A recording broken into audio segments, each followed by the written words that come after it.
नमस्कार, सादर जय जिनेंद्र। क्षमा ब्रेकिंग जैन न्यूज प्रतिदिन प्रातः, दोपहर एवं रात्रि में देश भर से संपूर्ण जैन समाज से संबंधित सही और सकारात्मक समाचारों के लिए देखना और सुनना न भूलें। साथ में आपसे विनम्र निवेदन है कि यदि आपने इस चैनल को सब्सक्राइब नहीं किया है तो कृपया अवश्य कीजिए और शेयर और लाइक करके धर्म प्रभावना में सहयोगी एवं सहभागी बनिए।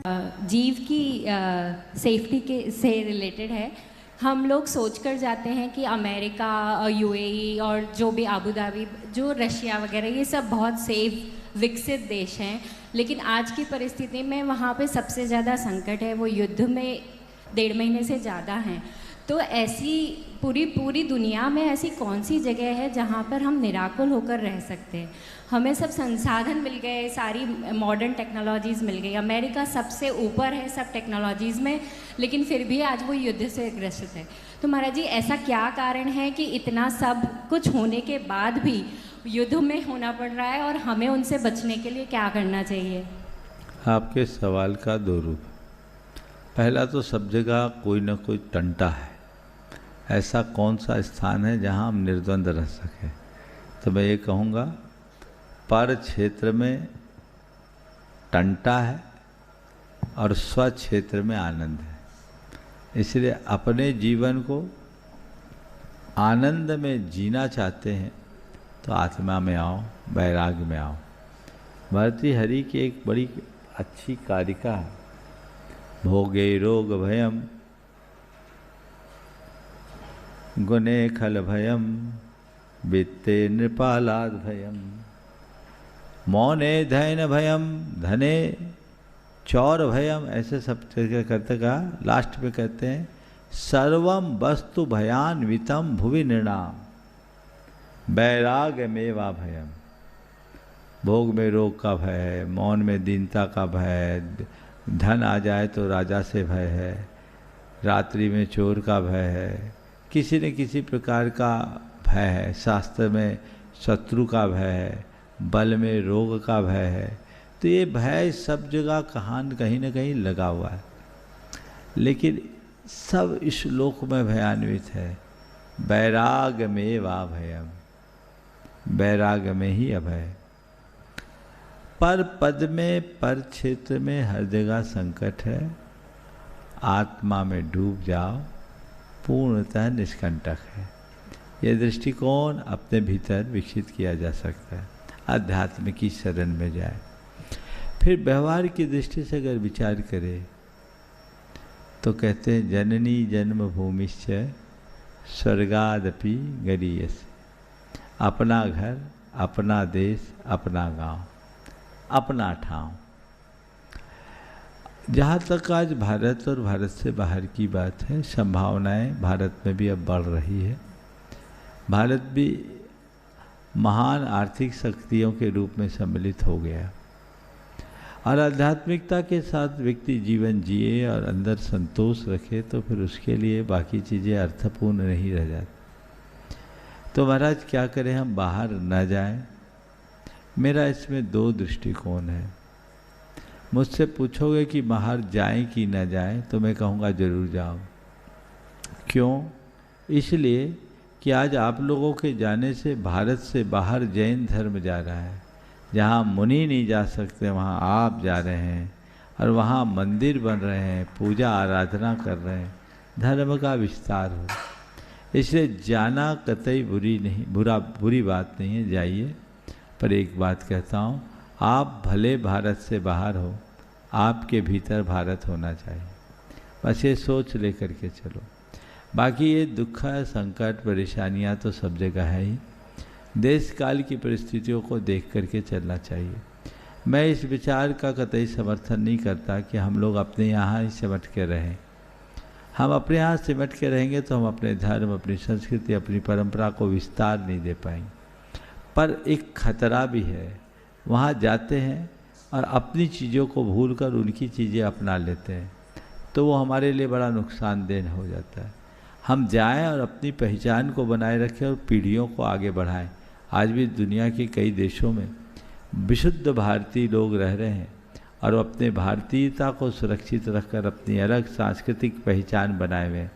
तुम भी वहाँ रह रही हो, इन सब चीज़ों को अपनाए हुए हो, आगे भी अपनाए रहो और बच्चों को भी वही प्रेरणा दो। आज मॉरिशस जैसा देश जहाँ भारतवंशी राज कर रहे हैं और उनके अंदर पूरी भारतीयता है, भारतीय संस्कृति है, जो पिछले 100-200 साल से वहाँ रह रहे हैं, तो वहाँ गए तो भारत का विस्तार ही हुआ, ऐसा समझना चाहिए। तो दृष्टिकोण वही रखिए। अनिल बंटू जी, हाँ, माँ पूछेगी, पूछो। महाराज जी नमोस्तु। महाराज जी, मैंने तीनों शाखा की अष्टांग का 9 साल तक करी, लेकिन मेरे को जैसा सिद्ध चक्र विधान करना था नहीं कर पा रहे। तो मेरी इच्छा है कि मंडल जी बुक कर लूँ आपके वहाँ। और कर लो, क्या दिक्कत है, अभी तो गुंजाइश है, आ जाओ। बस इसीलिए ठीक है, कर लो, हो जाए। बस अनिल जी अपना प्रश्न आज ही कर लो, क्योंकि मंडल 108 पार हो चुके हैं।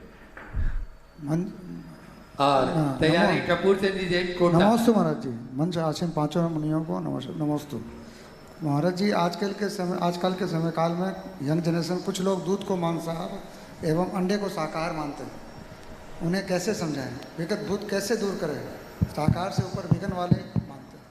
थोड़ा माइक पास में रख के बोलते तो अच्छा होता। आपका आशय में समझ गया। आपका कहना है कि कुछ लोग दूध को मांसाहार और अंडे को शाकाहारी निरूपित करते हैं, उनको कैसे समझाएं? देखिए, ये भ्रमपूर्ण धारणा है और एक सुनियोजित षड्यंत्र का कुपरिणाम है। सबसे पहली बात दूध के विषय में मैं करूँगा। दूध कतई मांसाहार नहीं है। दूध रस है, रक्त नहीं। रक्त का संबंध मांस से है, दूध रस का संबंध नहीं है। दूध मनुष्य के शरीर में होता है, हर प्राणी के अंदर होता है और मनुष्य दूध पी करके ही बड़ा हुआ है। हर प्राणी का पहला आहार दूध होता है, चाहे कोई भी हो। तो दूध तो एक स्वाभाविक आहार है जिसे हमें ग्रहण करना चाहिए। दूध के निष्कासन में प्राणी को कोई तकलीफ नहीं होती। किसी प्राणी के शरीर से रक्त निकल जाए उसे पीड़ा होगी, दूध निकले तो कोई पीड़ा नहीं, बल्कि दूध थन में हो और न निकले तो जरूर पीड़ा होती। तो दूध एक प्रकृति का उपहार है जो हमारे पोषण के लिए है। और हमने हमारे देश में एक ऐसी व्यवस्था रही पशुपालन की, और गाय आदि जितने भी दुधारू प्राणी हैं वो दूध देते हैं। उनके बछड़ों के लिए दूध अलग होता है और वो अतिरिक्त दूध देते हैं जिन्हें हमने अपने परिवार का हिस्सा बना करके स्वीकार किया है। हमारे तीर्थंकर भगवंतों का प्रथम आहार दुग्ध का ही हुआ है। तो दूध को अमृत आहार मानना चाहिए। दूध में उस तरह की बात नहीं है जैसा कहा जाए। प्राणी से उत्पन्न होने के कारण उसे मांसाहार कहना कतई उचित नहीं। हाँ, दूध के उत्पादन में यदि हिंसा और क्रूरता है तो उसे हिंसा और क्रूरता से उत्पन्न दूध मानकर उससे दूर रहने की सलाह देना तो फिर भी उचित है, लेकिन दूध को मांसाहार निरूपित करना कतई उचित नहीं। दूध अमृतोपम है। दूध हमारे तीर्थंकरों के द्वारा ग्राह्य आहार है। दूध हर प्राणी का प्रथम आहार है, इसलिए उसका निषेध करना कतई उचित नहीं है। दूसरी बात, अंडे को शाकाहारी कहना ये भूल है। अंडा कोई भी अंडा हो, अंडा शाकाहारी नहीं, वो मुर्गी के जिगर का टुकड़ा है। किसी पेड़ में अंडा नहीं होगा, अंडा में प्राणी है, चाहे वो निषेचित हो या अनिषेचित, फर्टिलाइज हो नॉन फर्टिलाइज, अंडे में सब में जीव होते हैं और उसका माँ से पूरा संबंध होता है। तो ये संबंध है, इसलिए अंडे को शाकाहारी कहना ये सुनियोजित चाल है। इससे हम भ्रम में बचना नहीं पड़ना चाहिए। इसको वैज्ञानिक तरीके से समझ करके हमें इससे दूर रहना चाहिए। नमस्ते। और इसके साथ साथ दूध पोषक आहार है और अंडा खाने से तो हार्ट अटैक भी होता है। अंडा में कोलेस्ट्रॉल की मात्रा बहुत होती है। अंडा में साल्मोनेला नाम का एक विषाणु भी होता है जो हमारे लिए बहुत विघातक होता है, इसलिए इससे बचना चाहिए।